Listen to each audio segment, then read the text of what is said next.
25,000 வாக்காளர்கள், 25 வாக்குச்சாவடியில் பூத். நம்ம கட்சியில் அப்படிதான். நம்ம கட்சி ஒன்றியம் இருக்கு, வருவாய் ஒன்றியம் வேற. ஒரு சட்டமன்ற தொகுதியில் 2 வருவாய் ஒன்றியம் இருக்கும். ஆனா நம்ம கட்சி ஒன்றியம் ஒரு சட்டமன்ற தொகுதியில் 8 இருந்து 10 வரைக்கும் இருக்கும். அதுவும் சராசரியா 9 வச்சுக்கல, 8 கூட வச்சுக்கலாம். நம்ம இப்ப எனக்கு என்ன, இப்ப இருக்கின்ற ஒன்றிய செயலாளர்கள், நீங்க உங்க ஒன்றியத்தில் இருக்கிற 25 கிராமத்திற்கு நீங்க போயிருக்கீங்களா? இல்ல அந்த 25 கிராமத்தில் உள்ள மக்கள் உங்களை தெரியுமா? உங்களுக்கு உங்களை பார்த்திருக்கிறாங்களா? நீங்க அந்த கிராமத்துக்கு போயிட்டு அந்த மக்களை நீங்க சந்திச்சிருக்கிறீங்களா? அந்த மக்களுக்காக அந்த கிராமத்தில் பிரச்சனை என்றால் நீங்கள் அவருக்கு நீங்க போராடி இருக்கிறீங்களா? இதெல்லாம் நீங்க ஒவ்வொருவரும் உங்கள் மனசுல நீங்க கேட்கிற கேள்வி. ஏன்னா இன்னும் தேர்தலுக்கு இன்னும் 3 மாதங்கள் தான் இருக்கு. நான் கடந்த கிட்டத்தட்ட ஒரு 5 மாதங்களாக உங்களுக்கு எத்தனையோ வேலை திட்டங்கள் கொடுத்துட்டு வரேன். நான் ஒவ்வொரு வாக்குச்சாவடியிலும் 10 வாக்குச்சாவடி முகவர்கள், பூத் ஏஜென்ட் போடணும். ஒவ்வொரு கிளையிலையும் கிராமத்திலையும் கிட்டத்தட்ட 25 உறுப்பினர்களை நியமனம் செய்ய வேண்டும். ஒவ்வொரு ஒன்றியத்திலும் 47 உறுப்பினர்களை, அதாவது பொறுப்பாளர்களை நியமனம் செய்ய வேண்டும் என்று கடந்த கிட்டத்தட்ட 3-4 மாதங்களாக உங்களுக்கு நான் கொடுத்த வேலை திட்டம். இதுல பல பேர் நல்லா செஞ்சுட்டு இருக்கீங்க. ஒரு சில பேர் அந்த அளவுக்கு வேகம் பத்தல, ஒரு சிலர் இன்னும் சரியான முறையில் செய்யல. இதை நம்ம ஏத்துக்கணும். எல்லாமே நல்லா இருக்குன்னு நம்ம நினைச்சுக்க கூடாது. இப்ப நான் கேட்கறது, 25 கிராமம் இருக்கு ஒன்றிய செயலாளருக்கு. ஒரு நாளைக்கு ஒரு கிராமத்துக்கு போனாலும் 25 நாள்ல 25 கிராமத்தை பார்த்துடலாம். ஒரே மாசத்துல 25 கிராமத்துக்கு போய் பார்த்துடலாம். ஏன்னா இடையில இவ்வளவு காலமா ஒரு இடைவேளி, ஒன்றிய செயலாளருக்கும் இந்த கிராமத்துக்கு ஒரு இடைவேளி நிச்சயமாக வந்திருக்கிறது, இருந்திருக்கிறது. ஏன்னா நம்ம என்ன நினைச்சுக்கிறோம், ஓட்டு போடுற மக்கள் இருக்கிறாங்க நமக்கு, அதுல மாற்று கருத்து கிடையாது. நம்ம போனா பேசினா ஓட்டு போட்டுடுவாங்க. அந்த மெத்தனத்துல தான் நீங்க சில பேர் இருக்கிறீங்க. அதுவா நம்ம கிராமம்பா, நமக்கு ஓட்டு போடுவாங்க. ஆனா நீங்க போய் அந்த கிராமத்துல போய் இறங்கி பேசினா, இப்ப நமக்கு 400 ஓட்டு அந்த பூத்துல வருதுன்னா, நீங்க பேசினா 500 ஓட்டு வரும். வருமா இல்லையா? சாதாரணமா வந்துடும்.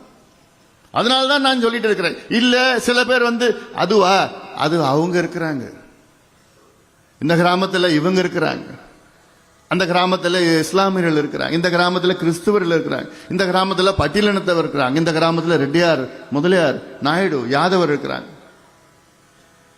அதெல்லாம் அந்த கால அரசியல். இந்த காலத்தில் அனைத்து மதத்தை சார்ந்தவர்களும் அனைத்து ஜாதியை சார்ந்தவர்களும் இந்த அன்புமணியை ஏற்றுக்கொண்டிருக்கின்றார்கள்.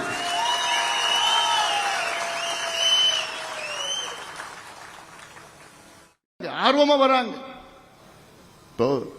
கன்னியாகுமரியில நம்முடைய ஒன்றிய செயலாளர் பேசுறாருல அந்த தம்பி, அங்க போனா எனக்கு 5000 பேர், அங்க பெண்களும் இளைஞர்களும் அவ்வளவு பேர் ஆர்வமா வந்திருக்கிறாங்க. கன்னியாகுமரி வந்திருக்க நாகர்கோவில் நடக்கிற கூட்டம்.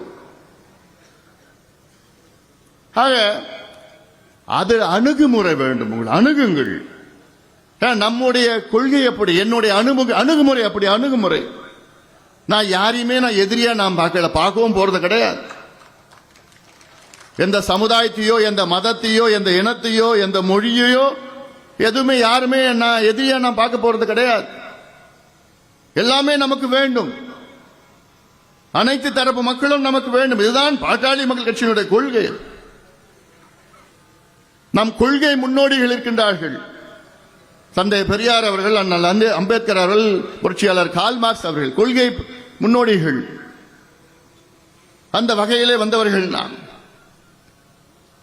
இதனால எனக்கு வேண்டியது நீங்க அணுகுங்கள். இப்போ நாளைக்கு நீங்க ஒன்றியத்துக்கு, நீங்க கிளைக்கு நீங்க போனீங்கன்னா, நாளைக்கு யார் அங்க இருக்கின்ற கவுன்சிலர் யார் வரப்போறா? நீங்க தான் வரப்போறீங்க. ஒன்றிய கவுன்சிலர் நீங்க தான் வரப்போறீங்க, இல்ல மாவட்ட கவுன்சிலர் நீங்க தான் வரப்போறீங்க, இல்ல ஒன்றிய சேர்மன் நீங்க தான் வரப்போறீங்க, மாவட்ட சேர்மன் நீங்க தான் வரப்போறீங்க. அப்ப உங்களுக்காக நீங்க பணியாற்றுங்க, உங்களுக்காக நீங்க வேலை செய்யுங்க. இதைத்தான் நான் உங்ககிட்ட கேட்கிறேன். நான் அங்க போய் களத்துல பண்ணுங்க, தைரியமா வேலை செய்யுங்க. உங்களுக்கு தெரியும், என்னை பத்தி தெரியும். என் தம்பிகளுக்கும் என் தங்கைகளும் ஏதாவது இருந்ததுன்னா நான் அன்புமணி சும்மா இருக்க மாட்டேன். உங்களுக்காக என்னைக்குமே நான் உங்க உடனே இருப்பேன். நான் இது ஏதோ சும்மா நான் பேசணும்லாம் இல்லை, உணர்வுபூர்வமா நான் சொல்றேன். அது எல்லாருக்கும் தெரியும். வேற அதுதான் உங்ககிட்ட நான் எதிர்பார்க்கறது. இன்னைக்கு உங்களை அழைச்சி பேசுறதுக்கு காரணமே இதைத்தான். நீங்க அங்க வர போறீங்க, உள்ளாட்சியில நீங்க தான் அங்க வெற்றி பெற போறீங்க. ஆனால் அதுக்கு முன்பு வருகின்ற சட்டமன்ற தேர்தல் 2026 சட்டமன்ற தேர்தல் நம்முடைய கூட்டணி வெற்றி பெற வேண்டும். விரைவில் நாம் மிகப்பெரிய ஒரு மெகா கூட்டணியை அமைக்க இருக்கின்றோம். மிகப்பெரிய ஒரு கூட்டணி, நம்ம கூட்டணி தான் 100 விழுக்காடு வெற்றி பெற போகுது. அது வேற மாற்று கருத்து கிடையாது. அதுல ஒண்ணு மட்டும் உறுதி ஆயிடுச்சு, இன்னைக்கு திமுக படுதோல்வி அடைய போகுது. படுதோல்வி அடைய போகுது, அது உறுதி. ஏன்னா இன்னைக்கு நம்ம கட்சிக்குள்ள குழப்பம், அதுக்கு காரணமும் திமுக காரணம். இப்ப கடந்த நம்ம கட்சி தொடங்கி கிட்டத்தட்ட 36 ஆண்டுகள் ஆகிறது. வன்னிய சங்கத்தில் கிட்டத்தட்ட 45 ஆண்டுகள். இந்த 50 ஆண்டுகளாக 60 ஆண்டுகளாக திமுகவுடைய சூழ்ச்சி என்னன்னா, வன்னியர்களையும் பட்டியலின மக்களையும் சேர விடாம பாத்துக்கிறது. சூழ்ச்சி செய்து 2 சமுதாயம் சேரக்கூடாது, சேராம இருந்தா அவங்க வெற்றி பெறுவாங்க.